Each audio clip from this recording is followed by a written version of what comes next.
Aduh, dah komah dah. Aku dah nak terlepas rakaat ni. Macam mana ni?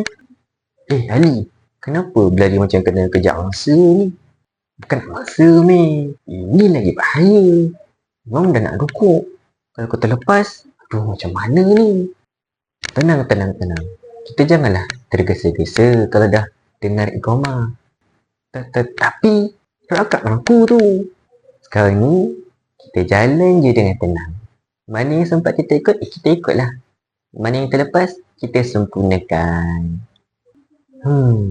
Jadi tak perlulah sprint macam atlet 100 meter tu. Kalau nak masuk Olimpik ni, memang boleh. Tapi ini nak masuk saf je. Bukan nak pergi ke garisan penyelamat. Susah juga nak buang tabiat kelam kabut ni. Solat ni perlukan khusyuk, bukanlah kelajuan. Betul juga tu. Kalau masuk rakaat dengan nafas yang tercungap-cungap, tak khusyuk juga. Terima kasih ni. Lepas ni aku masuk masjid jalan biasa je, bukan macam maraton. Baguslah tu. Kita ni nak kejar pahala, bukanlah laju semata-mata.